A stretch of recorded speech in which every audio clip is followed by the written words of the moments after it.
I love the people of this state. We've had a great romance together, you know that. Dueling rallies in Texas as supporters and opponents of the border wall make their cases. But the debate's having an impact beyond the border, and the effect could reach your ballot in 2020. But remember, Texans are paying $60 billion in taxes now. A bill that aims to limit property tax growth moves forward at the state capitol. But will the plan keep you from getting local government services you expect? I think the concern that a lot of us have is that public safety is not going to be adequately funded. We look in depth at the promises and problems of property tax reform. Hello, and thank you for joining us for State of Texas. I'm Josh Hinkle. The battle over the president's border wall reached a new level last week, and it's having a big effect in Texas. President Trump signed a compromise bill to avoid a government shutdown and provide some money for border barriers. The bill includes nearly $1.4 billion to build fencing in the Rio Grande Valley. That money will pay for close to 60 miles of physical barriers in that area. A late amendment to the bill blocked plans to build a wall through the National Butterfly Center Nature Preserve near Mission, Texas. The amendment by Democrat Henry Cuellar also bans wall construction in the Rio Grande Valley State Park and near the La Alameda Historic Chapel. The deal comes just a few days after President Trump spoke to thousands of Texans at a rally in El Paso. He came to make his case for building a border barrier. Huge banners posted around the arena underscored the president's message, "Finish the wall." Walls work. Actually, there's nothing like them for what we're talking about. We want to stop drugs. We want to stop traffickers. We want to stop criminals from coming in. Walls save lives. Walls save tremendous numbers of lives. The president also made a point to make fun of former Texas Congressman Beto O'Rourke. The El Paso native held an anti-wall rally less than a mile away from the president's event. Thousands of people took part in the march and counter rally. The goal, to speak out against the wall and counter what the president has been saying about crime in the El Paso community. We can show the rest of the country as we make our stand here together tonight that walls do not make us safer. Walls will require us to take someone's property, their house, their farm, their ranch, to build a wall at a time of record low northbound apprehensions. O'Rourke said he will decide later this month whether he will run for president, but rallies like this and the president's give a clear indication that the immigration debate will be front and center in the campaign for the White House. We want to take a deeper dive into how the dueling rallies could impact the 2020 campaign. We're joined by Lauren McGaughy, the state capitol reporter for the Dallas Morning News, and Texas Tribune executive editor Ross Ramsey. Thanks for being with us. Yes, of course. So we saw a lot of talk on both sides for and against the border wall, but are people really seeing this more as two campaign rallies? It looked like campaign rallies. I mean, you had big crowds. You were talking about political stuff. They weren't announcing substantive changes that were new. That, you know, wasn't exactly a policy conference. Mm-hmm. And they were definitely dueling. I mean, there was no doubt about that back and forth over whose crowd was bigger. Right. It felt like we were back at inauguration time. So, you know, I think this was a perfect opportunity for Beto O'Rourke to get out there and kind of use the momentum of the president being in town to maybe do a little bit of damage control. He hasn't been getting great press lately, so it was a big opportunity for him. And you know, Trump says, well, I got to go be with my people that love the wall, and everyone's kumbaya-ing, I guess. You know, and Beto ought to send Trump some roses. I mean, roses. He came to El Paso. He clearly is going to expect a counter rally, and who, I wonder, might run the counter rally? He really elevated him. He's, you know, for whatever reason, he really gave O'Rourke a stage here. Well, we saw that there were reports that Beto O'Rourke met with Senate Minority Leader Chuck Schumer to talk about running for Senate against John Cornyn. You know, Senator Cornyn showed up at the rally, the president's rally, and I just wonder, you know, is that really likely a Cornyn-O'Rourke race? You know, I don't know what he's going to do. I mean, anything's on the table. You know, I think everything's on the table. I think that's exactly right. You know, I could see the Democrats being interested. This is a Jim Henson theory, over at the University of Texas, that, you know, O'Rourke does more potentially for a Democratic presidential candidate running for Senate in Texas. Puts Texas in play potentially it puts Cornyn on the defensive, and the state that the Republicans rely on to win national elections is suddenly in play. Yeah, that's right. I mean, the big driver for Beto is he gets people out. You know, the trickle-down effect in 2018 from him running against Ted Cruz was huge for people down ballot, where we saw these margins in the statewide elections get a lot smaller, and Democrats in the state House, state Senate actually picking up seats that they hadn't had for a really long time. So I think when political pundits are looking at where could his greatest impact be, it might be in a race like that instead of, you know, after a loss, trying to win something even bigger like the presidency. We've heard about a couple of other possible contenders for this Senate race. Wendy Davis, MJ Hagar. What do you think? You know, I think it's really early. The last Senate race was basically a race between Cruz and not Cruz for like the first half of the race. You know, all the polling said Cruz has only got just over 50%, and nobody knows who that other guy is yet. You know, Beto who. Of course, he came on late. The Cornyn thing is a little bit different because Cornyn doesn't have the same high negatives that Cruz did. So an MJ Hagar or a Wendy Davis or a Beto O'Rourke doesn't come in against a sort of notorious Republican candidate in the way that Cruz was. Yeah. What do you think? I think that we have to remember that MJ Hagar and Wendy Davis are saying things like, I think I'm thinking about running. So, you know, everyone wants to know who's going to end up throwing their hat in the ring. But Ross is right. It's really early, and people have a lot of time. And if you throw your hat in too early, then you have too much time and maybe not enough money. For Beto, it worked really well because he made it a point that he wanted to go to all 254 counties, and he kind of needed that length to get some of those goals done. But for someone who maybe doesn't have the same pull as Beto, which is almost nobody really that we've seen in Texas in recent years, then that's a pretty long road to walk before you get to Election Day. Well, we will take a break here, but we're going to check back with you guys about some big developments this week at the state capitol. Lawmakers move forward with plans to give you relief from rising property taxes, but the ideas could hit your wallet in different ways. How the concerns could lead to conflict in the push for property tax relief. A Texas state lawmaker says he will file a bill he claims would save homeowners about $1,400 a year on their property taxes, but there's a trade-off. All Texans would have to start paying the full sales tax on gas, groceries, and more. Politics reporter Phil Prazen brings us an in-depth look. Munster Representative Drew Springer wants a good old-fashioned tax swap, adding new sales taxes on items you buy to lower the burden on homeowners. It has to be one of those, because we took that third leg of the stool and income tax off the table, and rightfully so. I think it's why people continue to want to move to Texas. However, the way forward is rocky. We've seen similar measures not deliver on promises. In 2015, with extra money, lawmakers paid some of the property taxes for you, but rising home values quickly ate that up. Then there was this campaign ad against then-Governor Rick Perry. We kept our promises to you. The average homeowner will receive a $2,000 tax cut. Have you gotten your $2,000 property tax cut yet? Don't go running to your mailbox. But this time, Springer wants to add the state's 6.25 sales tax to items currently exempt, like over-the-counter drugs, newspapers, and a host of other items. The largest one will be gasoline, taxing the average driver $90 a year. He estimates that will generate more than $6 billion a year that would go to residential and some commercial property taxes by raising the homestead exemption and other measures. How do you pay? Do you want to pay once a year and write a really big check, or would you rather pay every day, every week, every month as you go through your normal routines? To be sure, lobbyists who are hired to protect exemptions, benefits, and incentives will have their eyes on this idea as it goes through the process in the days ahead. Phil Prazen for State of Texas.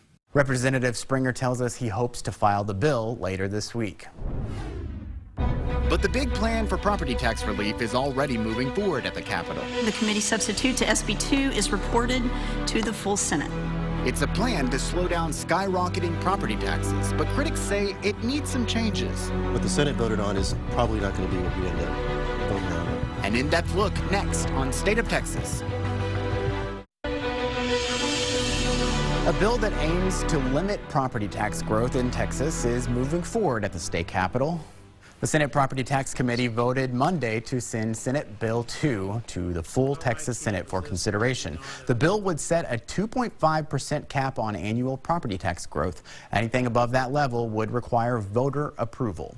4 members of the 5-member committee voted to send SB 2 to the full Senate, but the lone Democrat on the committee, Senator Juan Hinojosa of McAllen, did not vote.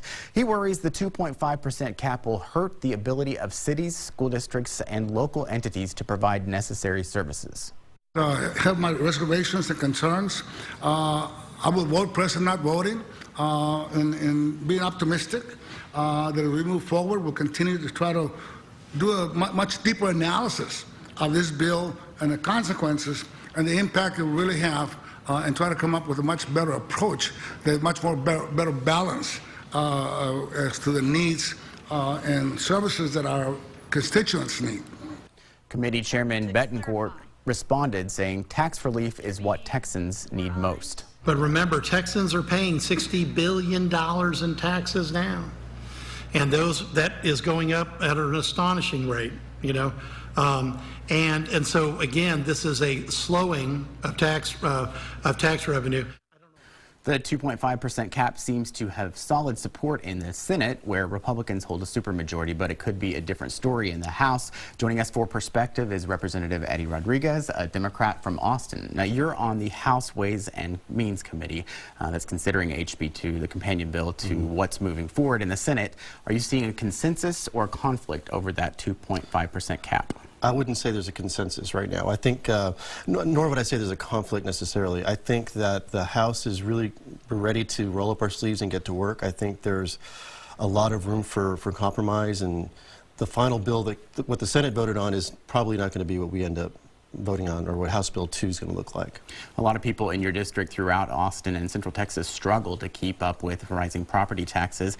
Anything you're hearing from your constituents about this? Yeah, no, I've been hearing about property taxes for a long time. I've been in office 16 years. Even when I first ran for office, that was one of the major issues. So that's not lost on me. I mean, property taxes are a big issue for my constituents and frankly, all over the state of Texas. However, I think the other aspect of property taxes that we will be addressing this session is school finance, because the largest portion of your tax bill, your property tax bill, is going to be your school district portion of that. That's about 60% of your bill is the AISD, or whatever school district you're in. If we tackle school finance the way I think we can and put more money into our public schools, the state puts more money in, that should lower property taxes on the school side of your bill, which I think would actually have a bigger impact on homeowners, frankly, and their more tax relief. Where is the potential compromise? Well, I think talking to the mayor and talking to other members in the House, I think the concern that a lot of us have is that public safety is not going to be adequately funded. I mean, that's something that's, you know, our cities, that's one of the main parts of city budgets. So we want to make sure that's protected. We want to make sure that that either that's carved out or there's a little bit of wiggle room so the cities can maybe break that 2.5 or whatever that number is going to be in the event they need to hire more first responders and for law enforcement, for public safety. That's one of the main concerns that we have. Now I have to ask you about beer. Okay. You're carrying a bill to allow take-home beer sales at breweries, and there was a big development last week. Right. There was a compromise with some of the distributors have compromised to allow for 576 fluid ounces that could be sold directly to a consumer to take home with them. Right now you have brew pubs which you can go in there, have a pint or two, and then you could also get a growler and take that home with you if you want to do that. You go to a winery, you're able to have a glass of wine and also take some wine home. A distillery, similar thing, you can take up to 2 bottles a month home. But breweries, for some archaic, unknown reason, can't do that. So what we're doing is, the compromise is, they're not going to be able to increase the number of barrels that they can produce, which is at the high end 225,000 barrels. But they're going to be able to sell up to 576 fluid ounces directly to the consumer. Now, this is a bipartisan effort. Senator Dawn Buckingham is Republican and also from Central Texas. She's pushing to loosen regulations as well. How did that come about, and do you envision you two working together? Yeah, we have been working together already. I have the joint authors that I've got. There's Republicans and Democrats on there too. So it is a bipartisan effort. I mean, this is about small business at the end of the day. It's about fairness. It's about these entrepreneurs that are giving them a fair shake. You know, if you ask someone in the brew pub industry or a winery and tell them, what if you couldn't sell directly to the consumer? They'll tell you that they may not be able to stay in business. I mean, it's a big part of how they're able to stay in business. So I think this will be a big help to craft brewers. We have a ton of them here in Austin, as you know, and many in my district. And it'll help them grow, help them hire more people. You know, it's about a $5 billion statewide benefit to the economy. So we want to help that and maybe increase that and help it grow. All right, Representative Rodriguez, thank you very much. Thank you. A property tax reform bill moves forward, but there could be changes in the most controversial part.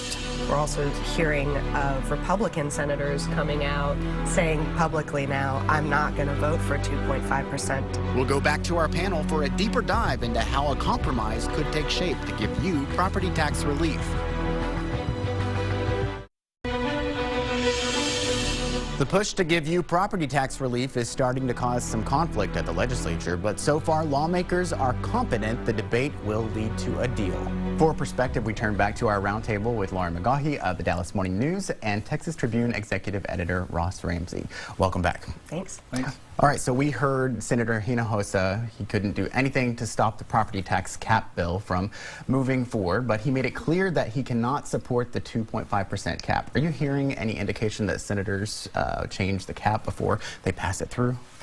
That's definitely what we're hearing. 2.5, they're lowballing, you know, they're saying, well, we want 2.5, but we'll be happy with something maybe up to 4%. So that's kind of the scuttlebutt behind the scenes. We're also hearing of Republican senators coming out saying publicly now, I'm not going to vote for 2.5%, talking specifically about Kel Seliger, a rural Republican who says that would not be good for my district. So there's a lot of negotiating going on behind the scenes, but I think the final bill that we're going to see is probably going to be more around a 4% cap instead of 2.5. Yeah, they laid a predicate for even indexing it, putting it, you know, tying it to inflation. Kelly Hancock from the Tarrant County, you know, laid a pretty good predicate for this in the committee. And, you know, this is clearly a bill that they would like to pass on both sides, you know, just for the political points. If they can get a number that the cities will at least be quiet about or will swallow, I think they'd love to do that. And we have to remember that the Senate bill and the House bill, HB2 and SB2, this is what they're calling tax relief. It's not actually a cut. Right. It would maybe slow the growth of property taxes, but it's not like people are going to see hundreds of dollars back in their pockets at the end of the day. Ross's column about a House effort that actually would potentially lead to a cut cost billions and billions of dollars. So, you know, it's a really difficult ask. You have to eat a bunch of taxes if you're going to do this. It costs, you know, this is a bill by Drew Springer. It would cost on the order of $6.3 billion per year. And your property taxes would go down, but you'd be paying sales taxes on gasoline, on over-the-counter drugs. You'd be paying a new tax for your vaping juice. I didn't know they called it juice, but there it is in the tax code. And there's all kinds of things that you have to pay for, and it shows what a hard rock this is to push up the hill. We've heard these promises before. What's the stumbling block from keeping it happening in the past? I mean, it's all about the number, right? Now we see every year, when the last two sessions they've tried to do this, cities and counties are coming out in opposition saying, you know, if you cap how much we can grow, then we're not going to be able to put money into police, into fire, into fixing roads. This is a real concern for city leaders. What people need to remember is other states have, you know, kind of a three-prong, you know, or a stool where they can rely on income taxes or other things to pay for things. Now we're talking a little bit about a robbing Peter to pay Paul idea where, well, we don't have all of these tax sources, so we got to pull from sales or we got to pull from other means. We don't have the money coming into the coffers. It's limited. You've got to find a way to pay for all this stuff. It's just really, really expensive. Yeah. Switching gears, we heard a lot of opposition this past week to Secretary of State David Whitley after his office publicized a list claiming Texas voter rolls had thousands of non-citizens ineligible to vote. His confirmation vote got delayed. Is that helping or hurting his case? Well, he is doing damage control right now. David Whitley, it might not be known to the average viewer, but he is very well liked in the Capitol. He is a former aide of Governor Greg Abbott, and the fact that he is the face of this botched voter fraud allegation, he's having to go and kind of mend relationships with the people that are required to vote him formally into his position. So I don't know, Ross, what do you think is going to happen? He's associated with this bogus list. I mean, they just put out a list that wasn't ready for prime time, and was a long way from ready for prime time. And he kind of apologized for the way he rolled it out, but didn't apologize for the list itself. The Democrats have an interest in continuing to try to show that Texas intentionally discriminates in its voting and election laws. And this is kind of an advance move on redistricting in 2 years from now. And as a political matter, it's going to be very difficult for them to come to his side, whether they like him or not. David Whitley needs Senate Democrats, to vote for him, for him to be formally named Secretary of State. The Democrats have the numbers to actually get him out. David Whitley's talking to these Democratic senators, many of whom know him and have known him for a long time, and he's trying to make amends behind the scenes. We'll see if it works. All right. Well, thank you both for being with us. I appreciate it. Thank you again for joining us for State of Texas. I'm Josh Hinkle. We'll be back next week to bring you an in-depth look at Texas politics.